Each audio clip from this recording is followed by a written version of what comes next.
जब से मैंने होश संभाला तब से मैं ये सुनती आ रही हूँ कि अरे भाई मेरे घर में तो सभी गोरे हैं, ये अकेली काली पैदा होगी, इसकी शादी कैसे होगी, जो भी इससे शादी करेगा उसको 1.5 करोड़ दहेज देना पड़ेगा वरना इससे कोई शादी नहीं करेगा।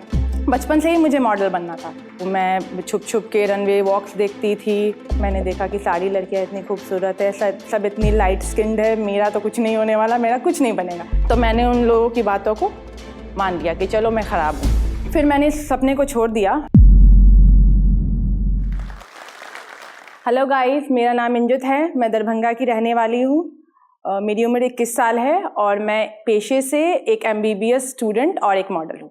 जब से मैंने होश संभाला तब से मैं ये सुनती आ रही हूँ कि अरे भाई मेरे घर में तो सभी गोरे हैं, ये अकेली काली पैदा होगी, इसकी शादी कैसे होगी, जो भी इससे शादी करेगा उसको 1.5 करोड़ दहेज देना पड़ेगा वरना इससे कोई शादी नहीं करेगा। मीन्स थिंग्स लाइक कि आपको दहेज देना पड़ेगा, आपसे कोई शादी नहीं करेगा, आप तो बहुत काली हो, आपका ज़िंदगी में कुछ भी नहीं हो सकता है, तब तो आप ये सब जो मॉडलिंग वगैरह का जो सपना है आप देखना आप छोड़ दीजिए। बचपन से ही मुझे मॉडल बनना था। मैं छुप छुप के रनवे वॉक्स देखती थी, पर मुझे बचपन से ऐसे बताया जाता था कि तुम्हारा स्किन टोन है जो है डस्की है, तुम हो काली और तुमसे कौन शादी करेगा, तुम तो उस लायक भी नहीं हो कि तुमको मतलब कि कोई शादी भी करे तो तुम मॉडल बनने का क्यों सपना देखती हो। तो मैंने उन लोगों की बातों को मान लिया कि चलो मैं ख़राब हूँ। फिर मैंने इस सपने को छोड़ दिया। फिर मैंने आगे अपना मेडिकल करियर परस्यू करने के लिए मैंने अपनी स्टडीज़ पे ज़्यादा ध्यान दिया। स्टडीज़ के दौरान जब मिस मिथिलांचल की मैंने एडवर्टीज़मेंट देखी और मैंने एडवर्टीज़मेंट देखी तो मुझे ऐसा लगा कि ये करना चाहिए, कुछ नहीं होगा तो एक category award best hair, best skin, best dress up का मुझे मिल ही जाएगा। फिर मैंने मिस मिथिलांचल का ऑडिशन दिया। मैं वहाँ भी गई, मैंने देखा कि सारी लड़कियाँ इतनी खूबसूरत है, सब इतनी लाइट स्किन्ड है, मेरा तो कुछ नहीं होने वाला, मेरा कुछ नहीं बनेगा।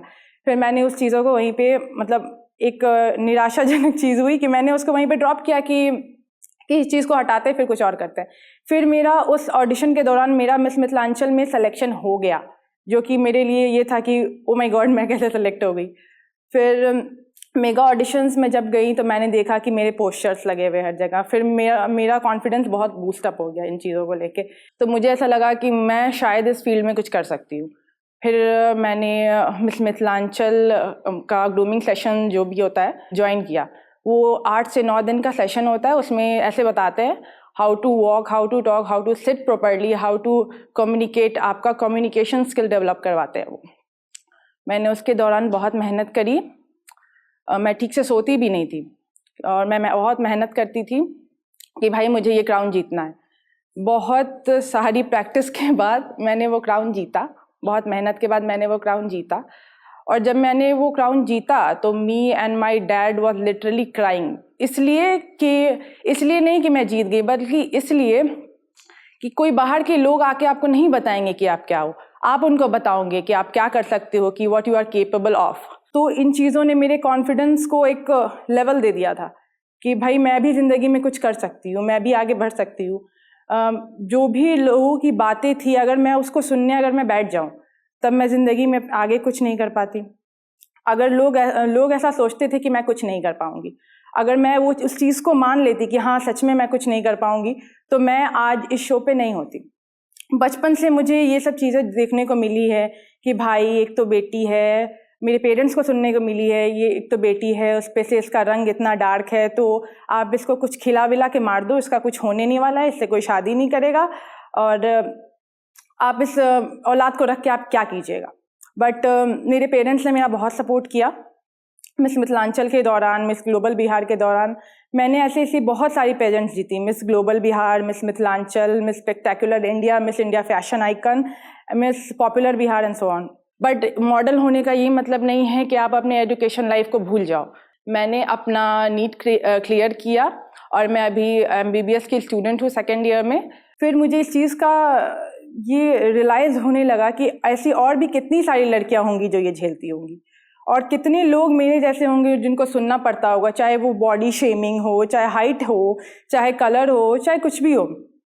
लोग आपको बाहर से मोटिवेट करने के लिए नहीं आएंगे कि हाँ तुम्हारे में ये पोटेंशियल है, तुम ये काम करो। आपको खुद उस चीज़ को अपने अंदर डेवलप करके अनलेस एंड अनटिल आप नहीं मोटिवेट रहोगे, आपको कोई बाहर से मोटिवेट नहीं कर सकता है। कोई भी मोटिवेशनल वीडियो आपको मोटिवेट नहीं कर सकता है। आपको खुद में मोटिवेटेड रहना पड़ेगा। अगर आपको ये चीज़ करनी है तो आपको उस पर फोकस करना पड़ेगा, उसके लिए मेहनत करनी पड़ेगी। वो एक चीज़ कहते हैं ना, it's not about how many time you get rejected, it's about how many time you stand up and be brave.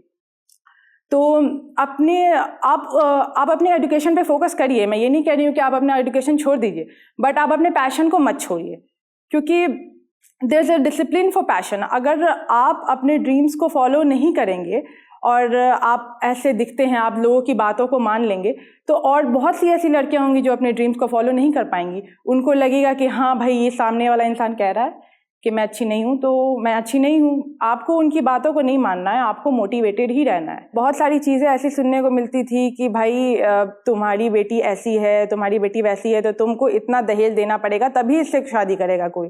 शादी तो इससे कोई नहीं करने वाला है।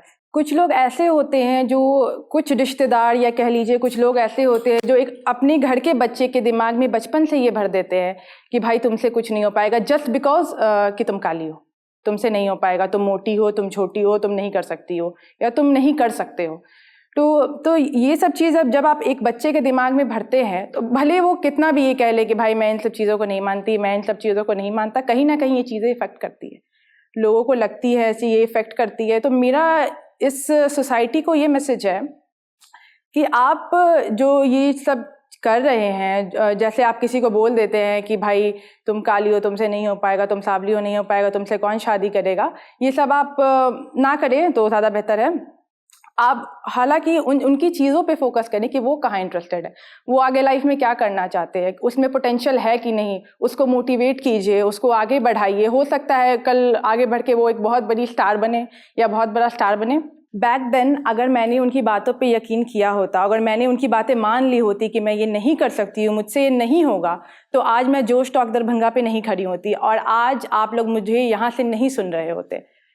मेरा ये मैसेज है, if anyone tries to bring down your self esteem, try to reply them with your success, not with words, because honey action speaks louder than words. यहाँ सब एक सब्सक्राइब करूँ, लाइक करूँ और जत्ते से जत्ते मैथिल छे उनका बीच में शेयर करूँ। और नया नया प्रेरणादायक कहानी बहुत सारा खिस्सा था अहाँ के सुनल मिलत, तो बस बनल रहू।